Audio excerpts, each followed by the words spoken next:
राधे राधे। जय जय श्री राधे जी। माघ माह के शुक्ल पक्ष की एकादशी तिथि को जया एकादशी व्रत का विशेष महत्व होता है। इस दिन भगवान विष्णु की आराधना करने से साधक को जीवन के सभी सुख संपत्तियों की प्राप्ति होती है।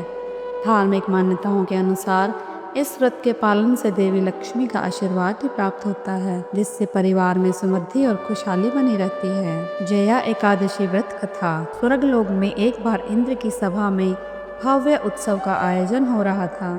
देवता, ऋषि मुनि और गंधर्व इस दिव्य आयोजन में सम्मिलित थे। पूरे संसार में संगीत और नृत्य की मधुर लहरियां गूंज रही थी। गंधर्व कन्याएं और गंधर्व बड़े उल्लास के साथ नृत्य और गायन कर रहे थे। उन्हीं में से एक थी रूपवती पुष्यवती, जिसकी मोहक नृत्य मुद्राएं सबका मन मोह रही थी। वहीं गंधर्व माल्यवान अपनी सुरीली वाणी से सभा को मंत्रमुग्ध कर रहा था। इसी बीच एक अनहोनी घट गई।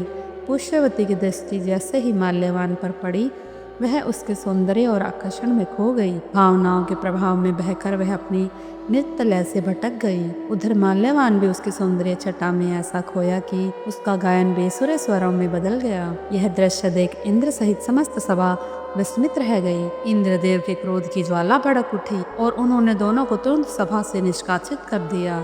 उनके कठोर वचन गूंजे, तुम दोनों अपने कर्तव्य से विमुख हो गए हो। अब तुम्हें पिशाच होने का कठोर दंड भुगतना होगा। श्राप के प्रभाव से माल्यवान और पुष्यवती स्वर्ग से गिरकर प्रेत योनि में चले गए। वहां उनका जीवन अत्यंत कष्टदायक था। भूख, प्यास और पीड़ा उनके स्थायी साथी बन गए।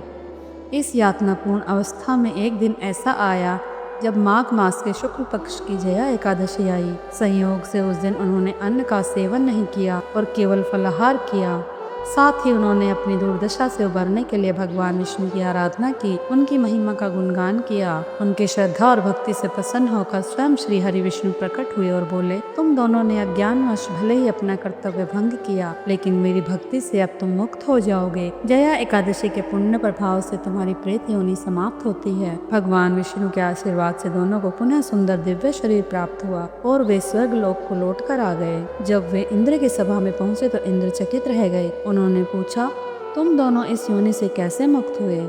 तब माल्यवान ने उत्तर दिया, हे देवराज, हम दोनों ने जया एकादशी का व्रत रखा और भगवान विष्णु की कृपा से हमें पिशाच योनि से मुक्ति मिल गई। इस कथा से यह सिद्ध होता है कि जो भी श्रद्धालु सच्चे मन से जया एकादशी का व्रत करते हैं, वह समस्त पापों से मुक्त होकर मोक्ष प्राप्त करते हैं।